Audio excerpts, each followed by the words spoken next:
What's up, everybody? This is Matt with BuyHDBeats.com coming at you with a real quick tutorial in regards to FL Studio.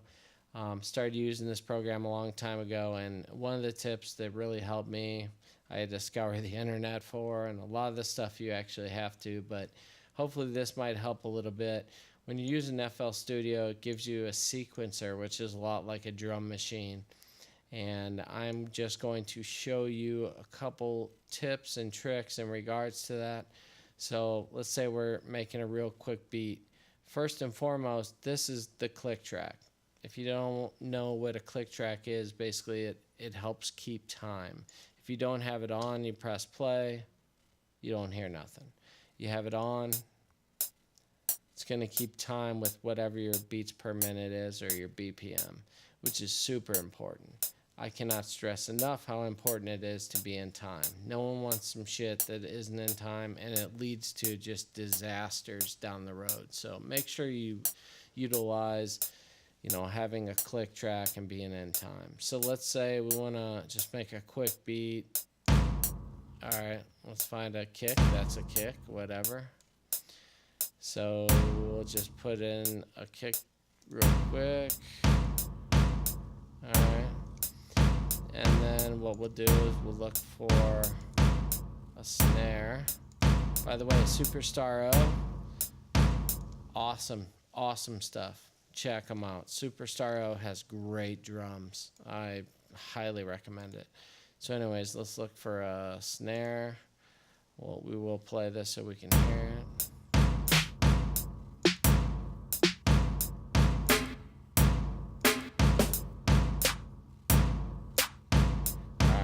Just for fun, who cares? Drag that right over, it's easy.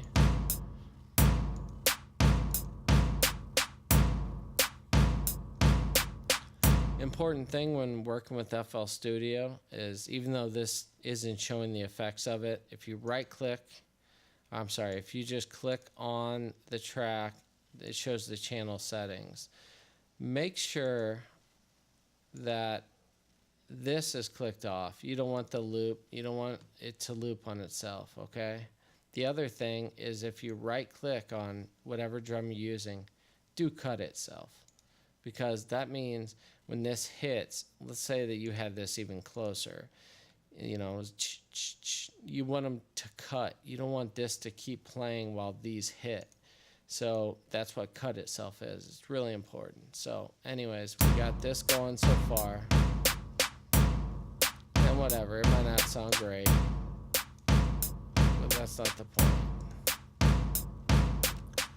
We'll find one more drum.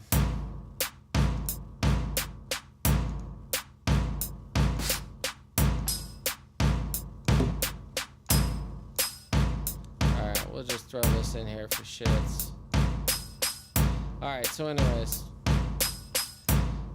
let's say we love this, whatever. It's great, and we're like, all right, I want to EQ these different drums. That's what you do on the mixer. You hit mixer.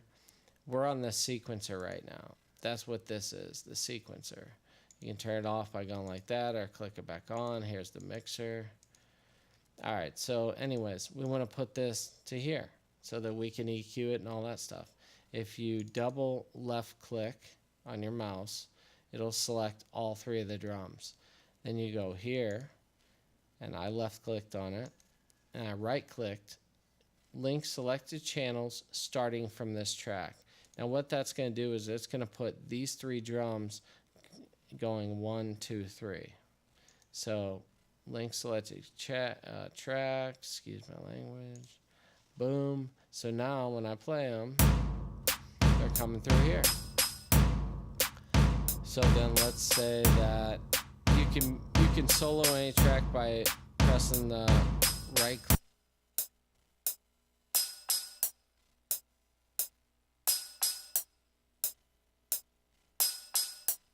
Sorry, I'm actually going through this track, so I need to click that on. But so basically, I'm soloing this track. Now let's say I want to EQ that. Let's say I don't like it, it's too abrasive, whatever.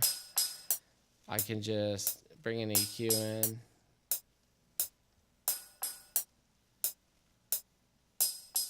All right, let's say that's what I'm looking for, even though it doesn't sound great, but whatever.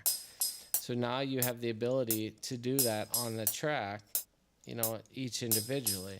Now, let's say you add something else, channels, add one. Let's say I go to whatever, Nexus, and I want a pad and whatever. It really doesn't matter what it is for what I'm showing you. So now this one,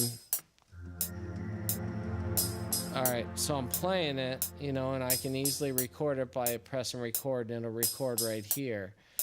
And then I'm going to show you how to then pull it down, how you're supposed to do that. So let's just do a quick record. I don't have a pre-count on it or anything. And this will sound like shit, but who cares?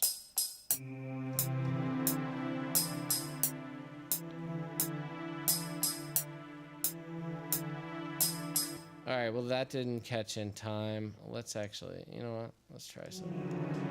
Let's try something different. Sorry.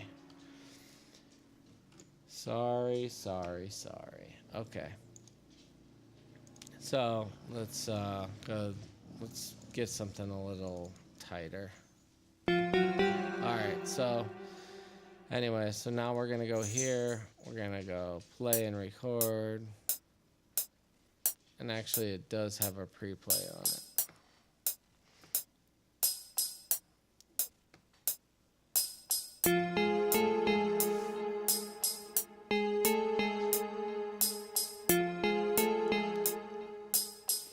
Obviously, that sounds horrible, but my point is, I want to show you then what you do is this is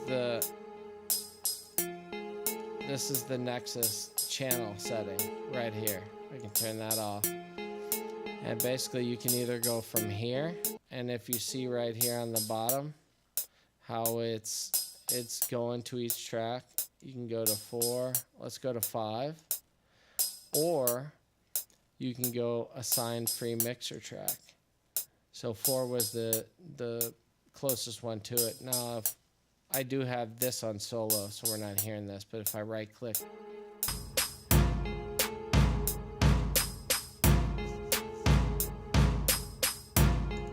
and that can go for any tracks that you bring in.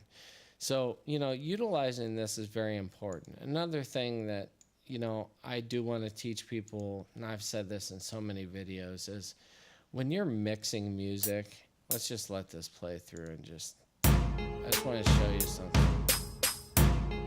Let's start with,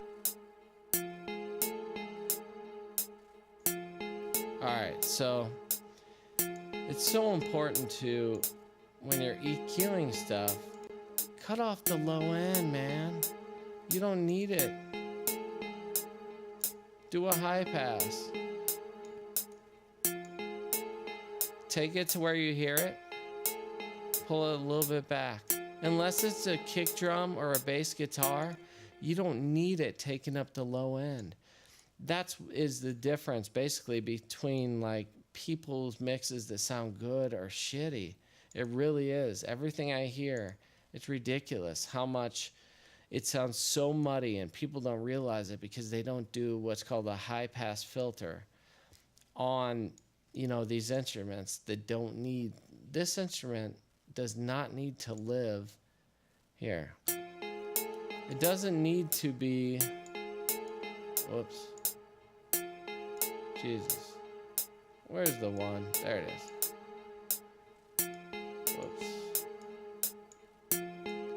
It doesn't need that low end. You hear that low end? Let's hear it with, all right, let's hear it with this kick. Now let's move this synth out of the way. You hear how you can hear that kick come through? Because it's not in the way of the kick. Look at the kick. Let's look at the kick. Let's see where it's at. See where the kick's at? Kick's all in here. So when you have that, and then you have this synth,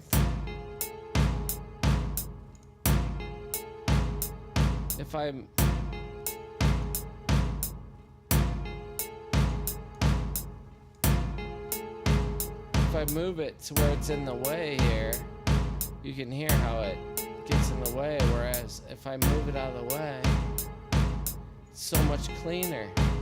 Ridiculous.